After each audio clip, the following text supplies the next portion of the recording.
This is Baldur's Gate 3, and this is one of my party members, dead. You're probably thinking, boy, well, that escalated quickly. What the hell happened? Well, in order for me to explain that, we need to go back through 10 hours of my own gameplay. This is a child. Okay? It's a child. They tried to steal some guy's necklace. I stood by and watched the kid get introduced to the back of this dude's hand. Now keep this in mind, as the kid stands there, his animation literally stun-locked by the blow. This event is important. At this point in the game, I'm looking for a healer. I've never played D&D before, and to be honest, I wasn't paying much attention to anything that was happening in the story so far, so I was already very lost when I was talking to this little merchant over here. Eventually, after trading with them, I walk away.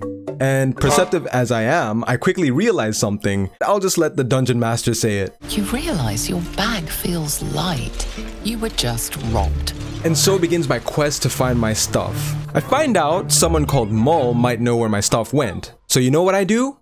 I head out exploring. So we's off on an adventure, walking with my boys. Real trap shit. You know what I mean? When I get up to the most ridiculous nonsense I've ever experienced in any game I've ever played. I find this village full of goblins and eventually found this gnome tied to a windmill. Of course I was gonna save him. It's just what I do. Of course, since I've never played a CRPG before, I'm struggling with the combat, and I'm pretty sure if I didn't hit this one shot with Karlach, I was gonna die. The gnome was screaming to be let down, so you know what I did? I literally send this guy flying straight into the stratosphere. What the? Oh, Birdie just flew away! He's now part of the Baldur's Gate 3 space program thanks to us. Next, we're out here literally dropping the rock on people. It's about time. It's about time. My boy proper hanging out. We still question when I stumble across something I never thought I would in my entire life as a gamer. Oh my god. What the hell are you doing?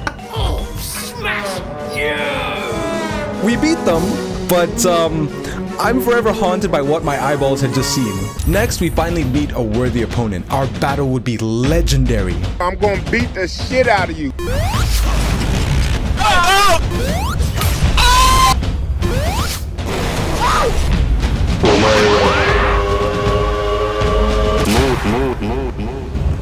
Oh my god. We eventually won though, but nearly died because Karlach is just so damn hot and bothered.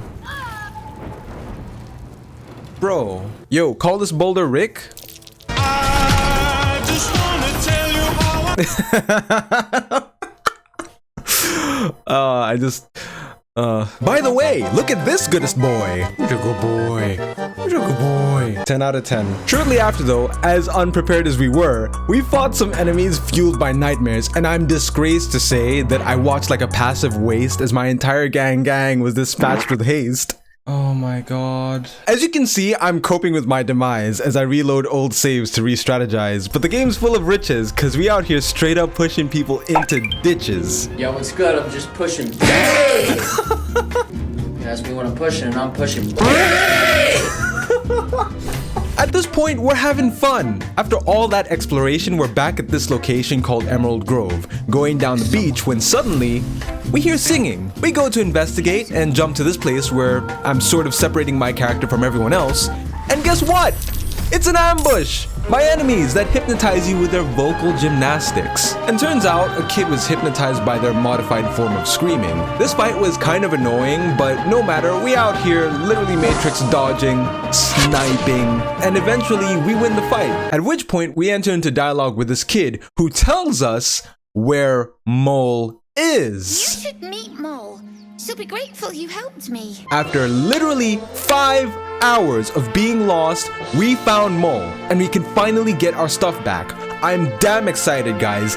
Damn excited. So I find the kid's hidden lair, and there's Mull, the boss, I suppose. And remember when that kid got slapped earlier in the video? Well, that was one of her gang, and she was... And she was not so happy about that, at which point she threatens me. So real quick, if you didn't already know, Baldur's Gate 3 is based on the 5th edition of D&D. You know, Dungeons and Dragons. And in D&D, I guess if you want to do something on your turn, your class is checked. So check this out, alright? I try to read Mull's mind, and I need an intelligence class of at least 10. I'm given a 20-sided die and roll a 17 to pass the class check, and we successfully use her thoughts against her. So then she gives us a chance to leave with our things and without any consequences.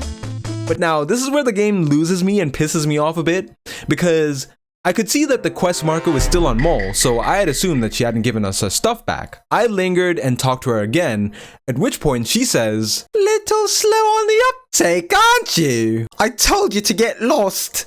What happens next is your fault."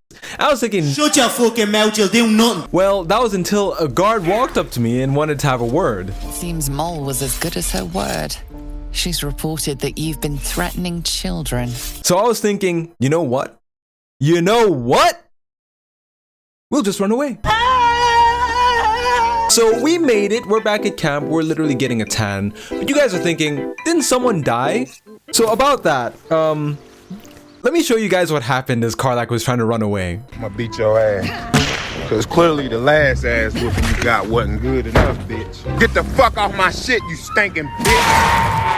I don't think a child has pissed me off so much in my entire life. My salty ass just decided to reload yet another save. I'm now having a party at my camp. Please ignore this dead body here. It's not at all important to the story at all. Trust me. I seem to have hit all the right dialogue options in the last 10 hours with Shadowheart because she got all rizzed up, you know what I mean? So she invites me to share a bottle of wine with her after the party, and my character's like, "Oh yeah, we are gonna party here tonight." And I was very awkward about it, and I personally didn't pick up on the hint, just like in real life, but my character did, so he slowly and clumsily scooched closer to her. Anyway, my girl, Shadowheart, was feeling the rizz, so we kissed, and she wants to see where this goes. Like I said, I've never played D&D before, but I suppose this is the closest thing to it, and it makes sense now why the game had a peak of 800k players. Which romance option did you guys choose? Shadowheart or Karlach? Or maybe you chose Lae'zel? I don't know. Personally, I like Shadowheart. But Karlach, despite not even being my type, is so damn lovable that if I do a second playthrough, I'll rizz her up too. Oh, fuck me. And I think that's part of the beauty of the game. A lot of the characters, if not all of them, are all very three-dimensional and so memorable. Like, take Gale, for example. First time I met him, he wanted a hand, and I literally let the intrusive thoughts get the better of me. Perhaps I should have clarified. A helping hand. And that's fun because this is Baldur's Gate 3. You can do whatever the hell you want, including ruining your experience. And that's pretty cool. And that's why. Thanks for watching, and I'll see you all in the next video.